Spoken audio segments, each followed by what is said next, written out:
history classes of Aravind Academy. In today's class, we are going to learn about Indus Valley Civilization.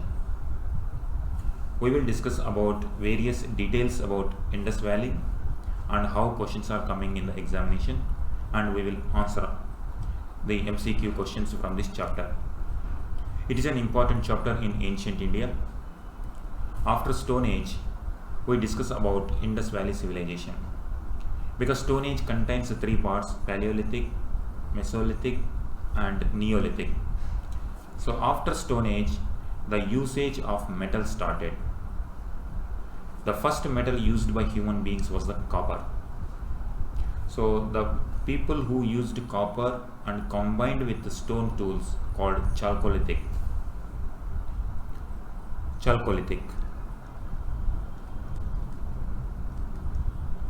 These people used copper plus stone tools. So after Stone Age, Chalcolithic stage evolved. In the Indian context, Chalcolithic age started around 3000 BC and continued till 1000 BC. In the same period, from 2500 BC to 1750 BC, a more advanced civilization flourished in the subcontinent. Hence, it occupies a greater significance. This is Indus Valley Civilization. Why it is occupying an important place? Because they have used bronze. It was the age of copper. Copper was the metal which is used by, they know copper only. But some people who distributed across Indus Valley and neighboring areas, they combined copper with the tin and made more powerful and more stronger alloy, that is bronze. Hence, they were more advanced comparing with the Chalcolithic people. So they were more advanced people, and this has proved the fact that India had enjoyed a great civilization even much before Europeans or even before civilized.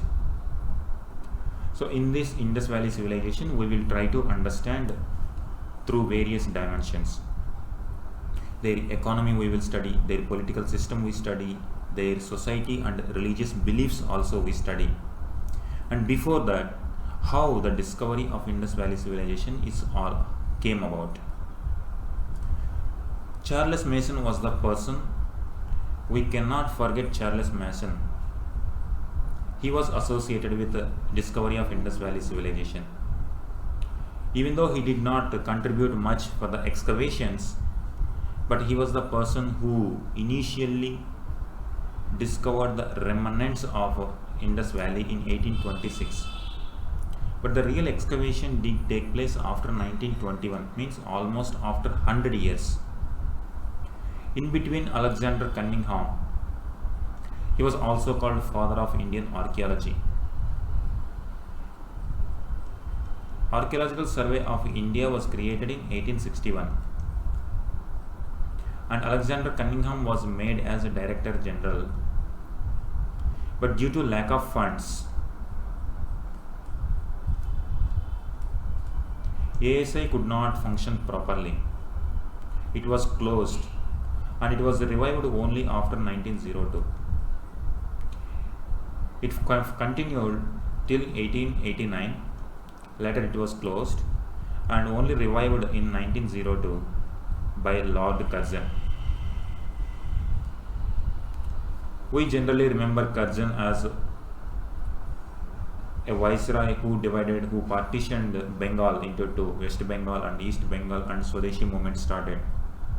All the negative aspects about Curzon we study, and some of the positive aspects about Lord Curzon was the re-establishment of Archaeological Survey of India, and he made Sir John Marshall as a Director General, and Sir John Marshall started excavations in this Indus zone. In 1921, Harappa was first excavated. Harappa was first excavated in 1921. Later Mohenjo-daro in 1922. With the discovery of these cities, Europeans surprised about the progress Indians made 4,500 years ago. 4,500 years ago means it was flourished in 2500 BC. If we take the timeline, this is 2021 AD,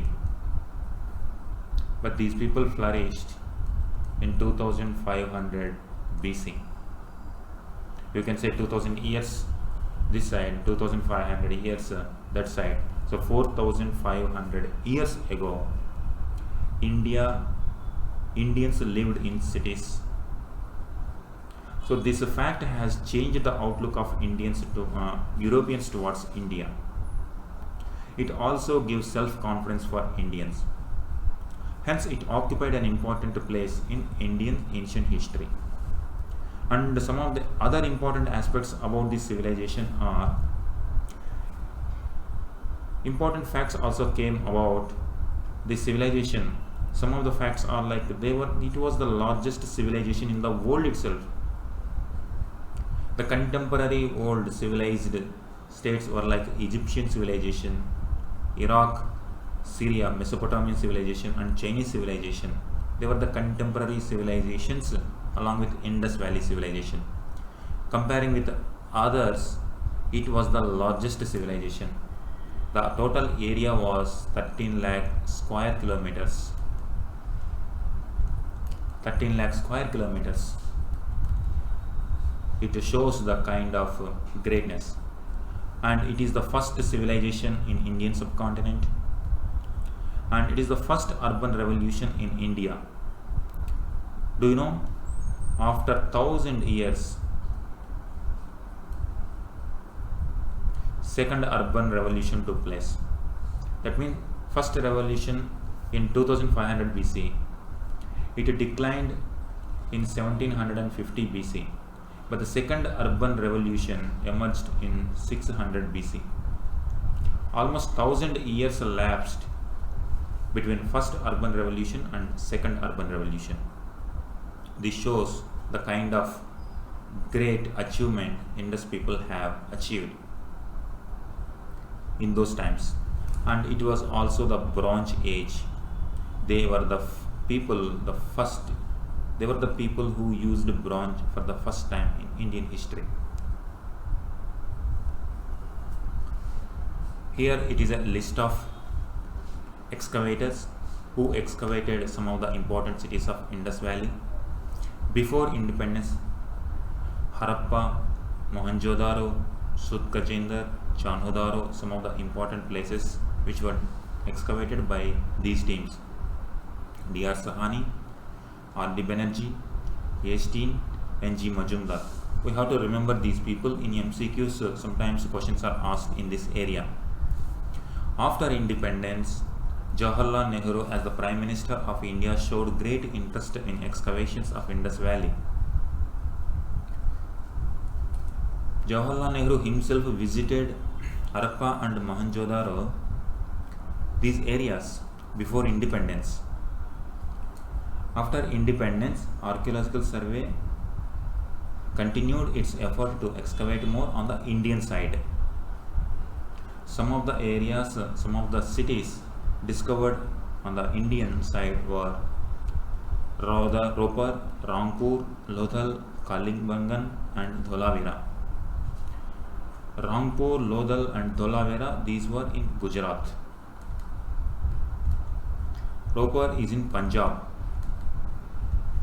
Kalibangan is in Rajasthan. These cities were there on the other side of the border. This is Pakistan. This is India. So some of the cities are there in present day Pakistan and other cities are in present day India. So these are the people, sometimes matching questions do come in the examination. Next we talk about the name. How name of Indus Valley Civilization came. The name Indus Valley Civilization was given by Sir John Marshall. He was the Director General of Archaeological Survey of India. Why Indus Valley Civilization? Initially it was thought that all the cities were flourished along Indus Valley,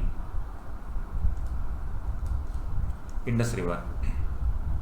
So it was thought that all major cities and were there just beside Indus River.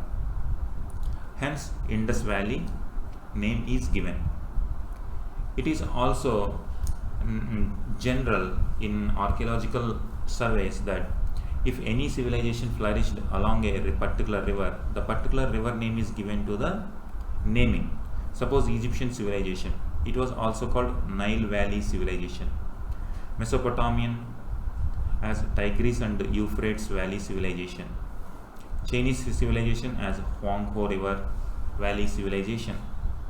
Similarly, it was thought that all the cities were there along Indus River, hence Indus Valley. But after few years, interestingly, there were other cities also far beyond Indus. They were there beyond Indus. Hence the name was given the first city.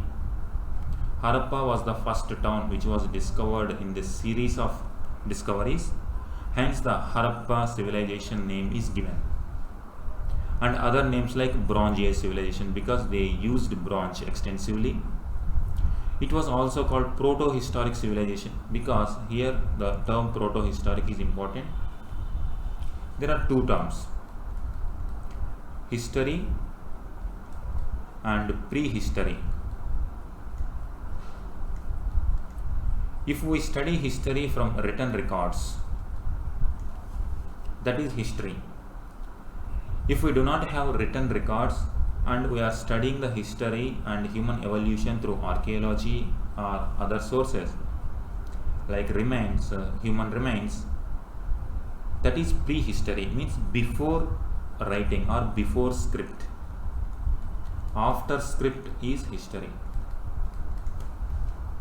Now interestingly, Indus Valley civilization do not fall under any of this category because we have script of IVC. So it should be a part of history. But unfortunately we are not able to decipher it and we are not able to understand the script. That means it is as good as no script at all. Hence the name proto-historic. In this way, three categories of history emerged in the Indian context. One is prehistory, that is Stone Age. Second one is proto-history. Third one is history.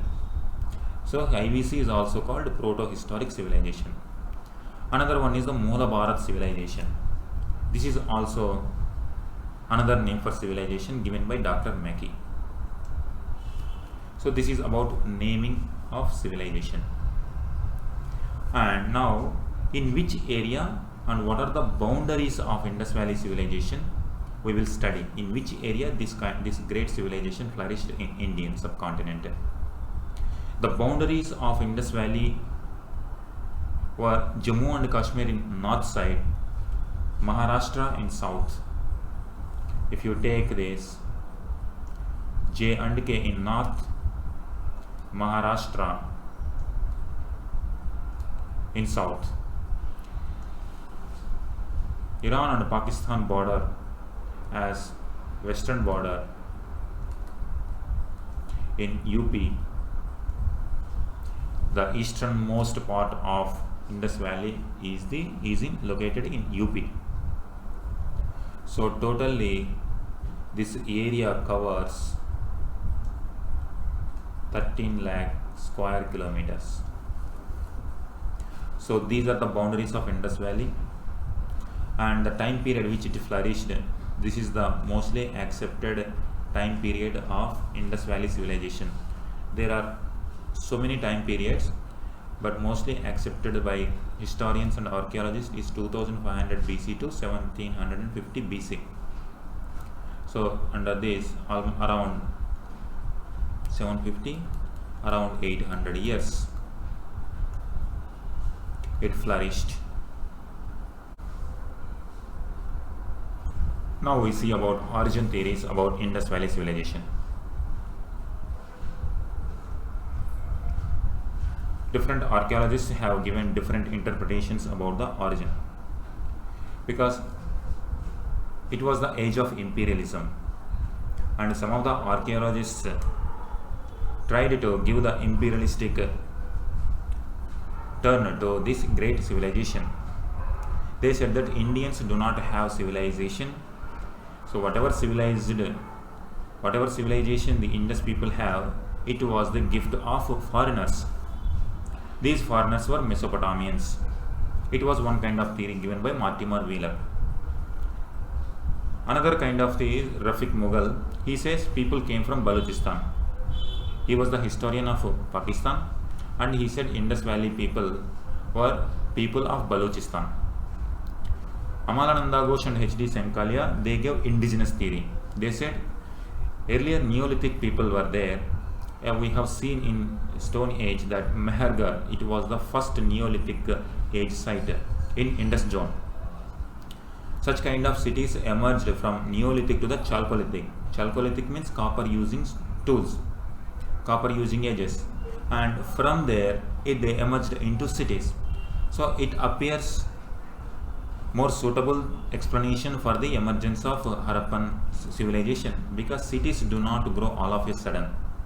It takes a lot of time, and in those times it would have taken hundreds of years to enter into urban areas. So Amalananda Ghosh and H.D. Senkalia's theory was a more accepted theory of origin of Indus Valley civilization. The most important part of this civilization is about their town planning. Now we will come to different features and their lifestyle subsistence pattern of Indus Valley people. So far we have seen in which geographical location they flourished, and different kinds of origin theories, and the importance of Indus Valley, and who were different people behind the discovery of such a great discovery. And now we will see the individual important features of this Indus Valley civilization. The first one is about town planning. Town planning is really impressive one, because even modern towns do not have such features like proper divisions, streets, and drainage system are three important aspects of town planning. They have divided the town into two parts: upper town and lower town. Here common people used to reside. Here it is analyzed that this upper town should have been or must have been the place of religious people or administrators or rich people, because there are some differences between upper town and lower town. Upper town is fortified. Outer wall is constructed for protection. There is no such wall in lower town. If you take Mohenjo-daro, buildings like Great Bath and Great Granary were there in the citadel area. So Great Bath is religious purpose.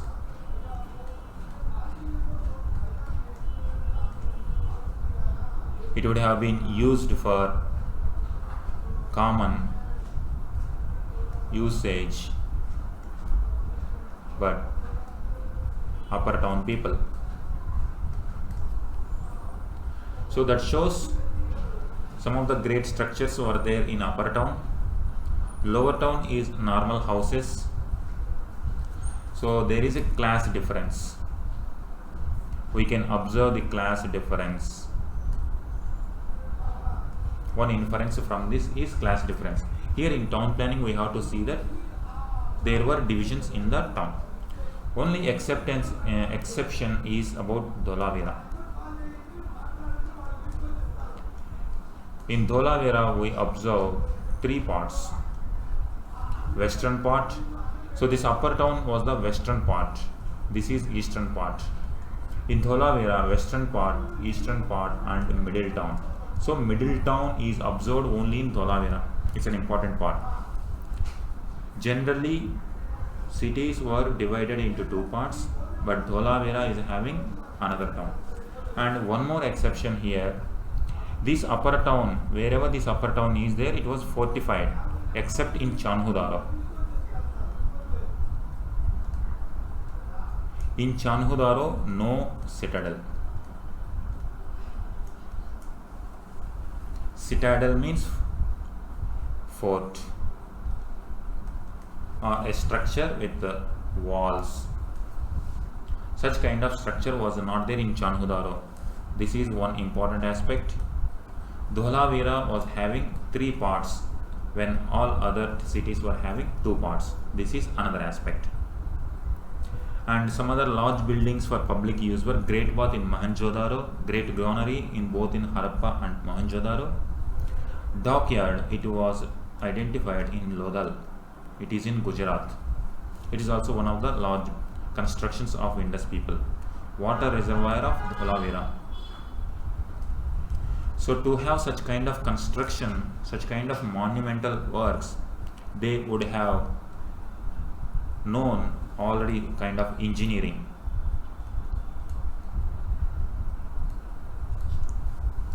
So their town planning was the most impressive part. Now we see about their agriculture and domestication of animals. How Indus people survived and what kind of agricultural activities they practiced. First of all, these people were located on the Indus zone. It brings a lot of silt from Himalayan zone, and it has created alluvial plain soils across Indus Valley. So these soils were very fertile, and they used these soils for cultivating the crops. The crops which they know are cereals and cotton. They know rice as well, but the rice comes from very few locations. The evidence of rice comes from very few locations. So rice evidence comes from Lodhal and Rangpur. Harappa, Mohenjo-daro, Chanhudaro, these are the areas where wheat and barley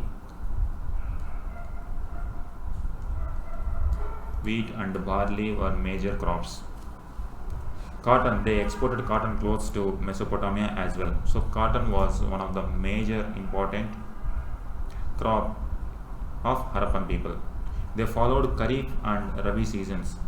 They used to sow the seeds after monsoon and before monsoon seasons. So they followed Kharif season and they followed Rabi season. And the tools they used were plowshare and stone sickles. There was no evidence of hoe or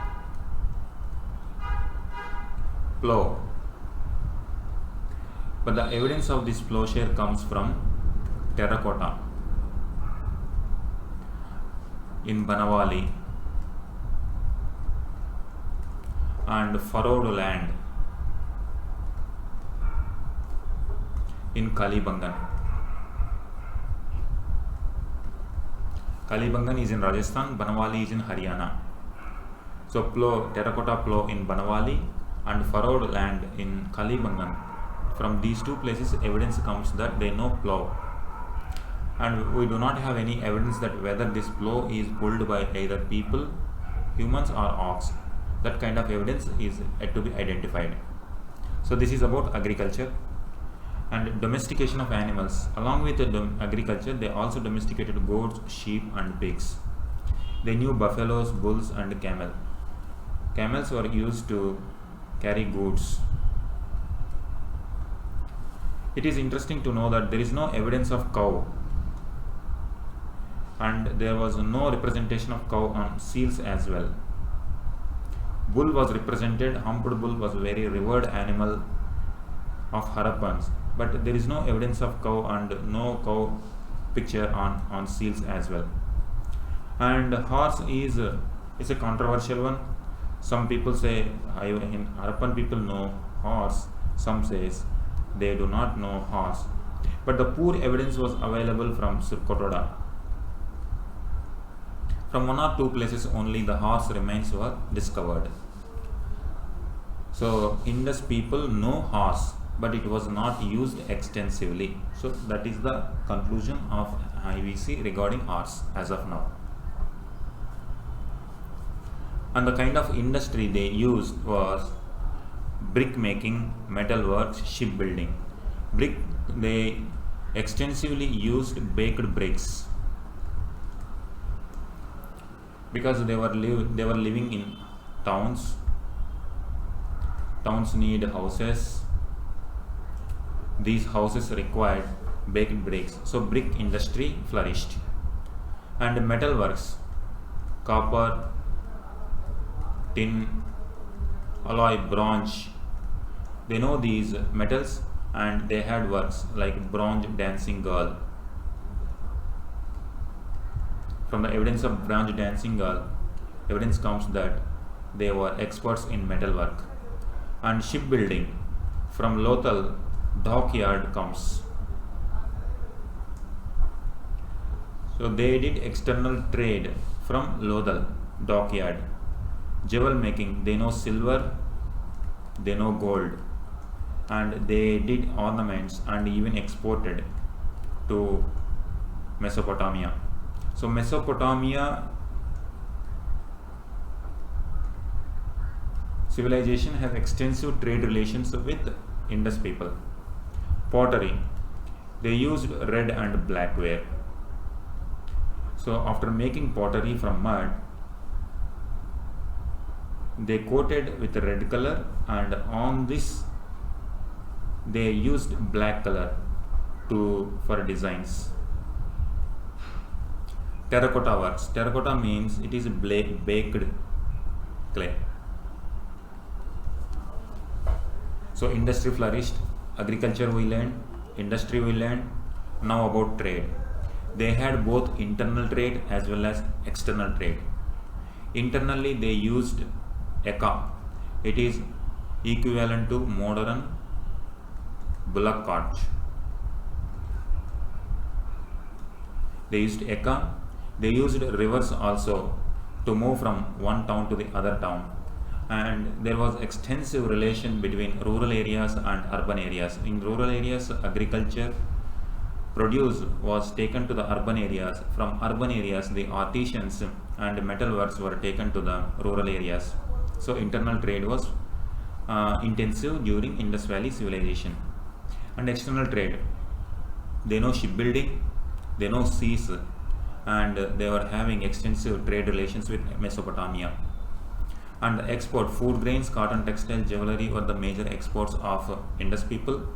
Gold, silver from Afghanistan, Iran, copper from K3 mines, lapis lazuli, precious stone from Afghanistan they used to import.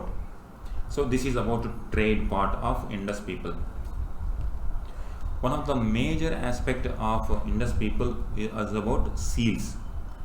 More than 4,000 seals were discovered. The common shape of seals were either square or rectangle, and very rarely other kind of shapes. It is a seal. The importance of seal is, with a small seal, the evidence, so much evidence come from this small seal. So much analysis can be done from these seals. Around 4,000 seal. One, they were experts in artisans. They were having expert artisans in making, because in 2 by 2 area, 2 by 2 inch area, they used to represent so many animals,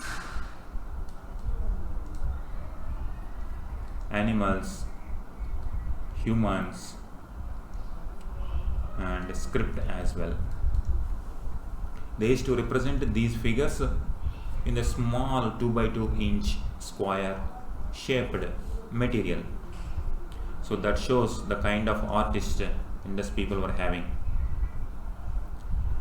And these the kind of measurements, they were having great measurements, cutting, proper cutting. So they know the measurements. What kind of material they used in seals? It is steatite, it is soft stone. The metal, ivory means it is elephant horn. So they used this material in creating the seals. And the kind of animals they represented on the seals is a major important information, that Indus people know so many animals like elephant they know, tiger they know, buffalo they know, one-horned rhinoceros they know. It is also telling about religion, proto-Shiva like Pashupati. Pashupati symbol, a person who is in a Dhyana Mudra surrounded by many animals is represented in one seal. And the script also written on some of the seals. It also tells about trade, because Mesopotamians, in Mesopotamian zone, Indus seals were identified. In Indus zone, Mesopotamian seals were identified. That means they were having trade. They must have used these seals for private property. Private property. So these are some of the details about seals. Now here we are, one more interesting fact comes from this seal is a script. That means they were educated people. Now we see about the script. This script comes from the seals. More than 4,000 seals were identified. On these seals, a script was identified. The script they used was Boustrophédon or pictographical script or serpentine script. These are the different names for the script which they used. Pictography means they used pictures in conveying message directly to the reader. It is also called serpentine script because the kind they used to write the script from right to left, then from left to right. It is the kind of script. They start from here, right side, then stop on the left, then from left to right. Boustrophédon means ox-like. Boustro means ox, strophe means turn, don means like. Means ox-like turn, ox-like turn. When ox plows, it starts here, it plows the field, then it will turn, then again do the plowing, again it will turn, again it do plowing. So ox-like turn. That's why the Boustrophédon script, the name also comes from this ox-like turn. It is the Greek word. So three different names for the script. Pictographical, they used pictures. It is also serpentine, like a snake. And also another name is Boustrophédon script. Some of the archaeologists or historians like S.R. Rao, Father Heras, Rajaram, they made attempts to read this script to get some information, but unsuccessful in their attempts. Hence, even though we know the script, but we are not able to get the information. Hence, the term as proto-historic age. IVC was categorized as proto-historic age. But this script shows that they were educated people, educated society. And now, they were having agricultural activities, immense trade, flourished trade, and they were having external contacts with the Mesopotamians. And that kind of town plan mesmerized the historians and archaeologists. But who were administering such a great civilization? Again, the information from the evidence led to creating so many theories. Some says it is a religious state because there was a beard priest. A priest image was discovered in Mohenjo-daro who was having beard. He looks like a priest. So from this, D.D. Kosambi says, and also great bath, structure like great bath, and also they were having so many goddess terracotta, proto Shiva. The evidence from all these represents that the state should have been a religious state. They promoted religion, and D.D. Kosambi come to the conclusion that it is a religious state. But R.S. Sharma says they have given more importance to trade. That's why so many seals, script, and intense trade relations with other countries. So it is a trader's state and it was a secular state. So opposite to D.D. Kosambi's conclusions. A.L. Basham says it is a centralized state. Centralized state should have been there, where this centralized, he come to the conclusion that town planning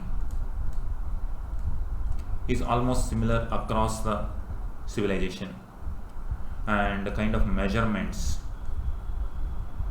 or almost they have followed same kind of measurements across the civilization.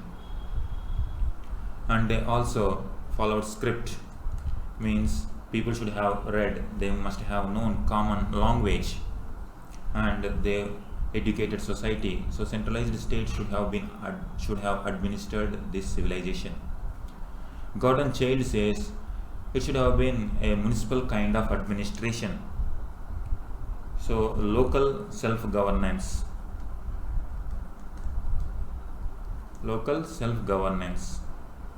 kind of administration should have been there. So these are three different types of interpretation about administration of Harappan people. Now come to the society. What kind of society they were having? They were matriarchal, because mother goddess terracotta. Out of total terracotta images discovered, more than 50% of terracotta figures were having mother goddess terracotta figures. So this gives evidence that they should have given more importance to female. Hence it is a matriarchal system. And bronze dancing girl means they were known, girls should have given more freedom. There is social differentiation, and towns were divided into two parts, upper town and lower town. Lower town is for common people, upper town is for rich people or administrative people. So there is a class difference. And the kind of food they eat, like vegetarian, non-vegetarian, both kind of food, because vegetarian fruits, agriculture, okay. Non-vegetarian like fish they ate and meat they ate. Urbanized people, cosmopolitan people. They were cosmopolitan because the evidence of different kinds of races, Mongoloid race, Proto-Australoid, Mediterranean and Negrito race, evidence came. And they were secular people because religion was a private affair. So no large religious structures. Like Mesopotamians and Egyptian people. They were having large temples, but in Indus Valley there was no such kind of structure. Hence it was a secular. They were fashionable people. They gave more importance to fashion as well. Vanity box was discovered. Vanity box means makeup kit. Eyeliners, lipsticks, combs, mirrors were discovered, and they were more fashionable people. So this is the society. And when it comes to religion, based on seals and terracotta figures only we can identify the religion. So based on the information coming from these figurines, female goddess, male god, they know female goddess. It is like modern age Kali. Male god, Shiva, Proto Shiva. So they know female goddess, they worshipped male god, and they gave more importance to nature as well. They worshipped fire, trees, animals, snakes, and cause for birth also worshipped. Male and female genitals like phallus worship also there. And they also practiced burial practices like north south, head towards the north and legs towards the south. Also they buried, that means north side Shiva was there, so they buried head towards the north side. So some burial practices and the religious beliefs also can be identified in these religious burial practices. They were also believing in ghosts because some amulets were discovered in Indus cities, so they were having beliefs in ghosts as well. So this is about religion. Now coming to the decline. From 2500 BC to 1750 BC it flourished. But after 1750, by 1750 almost all cities declined. So Mortimer Wheeler says Aryan invasion took place and these Aryans were war-loving people and they destroyed, they killed the Indus people, Harappan people, and they settled in those areas. The evidence comes from Rig Veda. In Rig Veda says Indra, he was termed as breaker of forts, Purandara, and Rig Veda says he destroyed the forts of Hariyupa people. Hariyupa. So Hariyupa. Indus people, Rigvedic people are also settled in the same zone, Sapta Sindhu zone. So Hariyupa was identified with Harappa.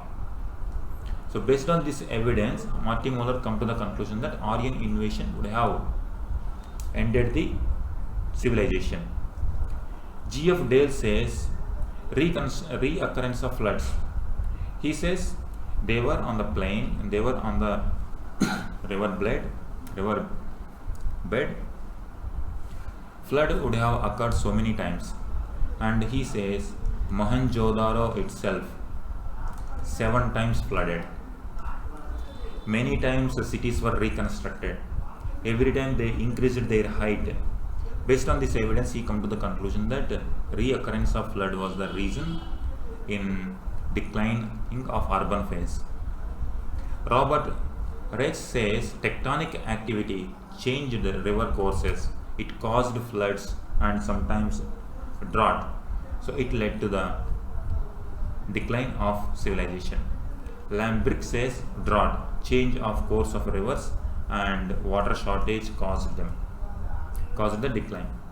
Walter Fair surveys, he gives ecological degradation theory. He says they flourished almost 800 years, but they were stagnant in lifestyle. Means they did not innovate new lifestyles. They used same resources, same water resource, same forest resource, same natural resources which were available. Because of this, the deforestation should have taken place, and rainfall, the kind of rainfall which they enjoyed in the early stages would not have been there in the end stage. So water shortage.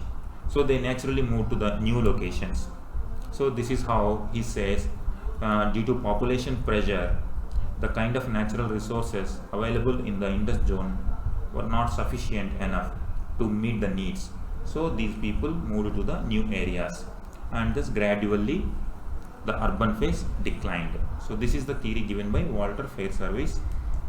It was the most appropriate explanation for, because one or two incident cannot give a death blow to such a great civilization. So whatever decline, it should have been a gradual one. And in this area it flourished. This is Daimabad, this is Manda, Jammu and Kashmir, this is Alamgirpur, this is Sud Gajendar. So in this zone it flourished. 13 lakh square kilometers. 13 lakh. So Mesopotamia civilization, this is Indus. Here in this zone Mesopotamia, this is Egyptian civilization, here Chinese civilization. So out of these four, It is the largest. So this is about Indus Valley civilization. Now we see answers for some of the questions. Let us answer. Period of Indus Valley civilization. So this is 2500 to 1700 BCE. The Harappan culture lasted around 800 years.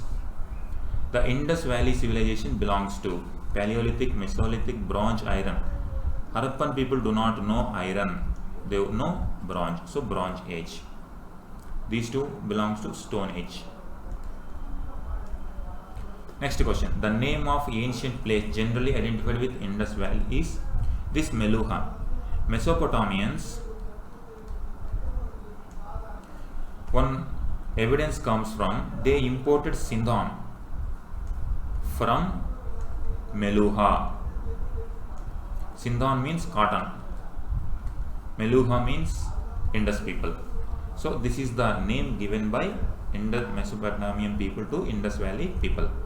So ancient name is Meluha. Harappa was the first settlement. Harappa was the first settlement where Indus civilization was discovered. Hence name Harappan civilization. On banks of which river Harappa situated? This is river Ravi. Which of the following Harappan site is not in India? See, after partition, some sites went to Pakistan, some sites came to India. So Mohenjo-daro, Harappa. Lothal is in Gujarat, Banwal is in Haryana, Lothal Gujarat. So Mohenjo-daro and Harappa. The principal crops cultivated by Indus Valley people. This is paddy and wheat. Wheat and barley. Because paddy, the evidence comes from in very few locations, that is Lothal and Rampur. Next question is about rice only. Rice cultivation is associated with which of the following Harappan sites? Lothal. In Indus Valley, the metal, so they know copper, yes, they know bronze, yes, they know silver, yes, all. The Indus Valley civilization was specialized in town planning, yes, architecture, yes, craftsmanship, yes, all. This is answer all. They were specialized in all. They know town planning, they know architecture, they know craftsmanship, all. Harappan people had close external contact with Mesopotamia. Y.D. Sharma excavated Ropar site near Sutlej in, this is a factual part. We have to know who excavated in which year. So thank you. This is about Indus Valley civilization and kind of questions they are asking in competitive exams. Thank you.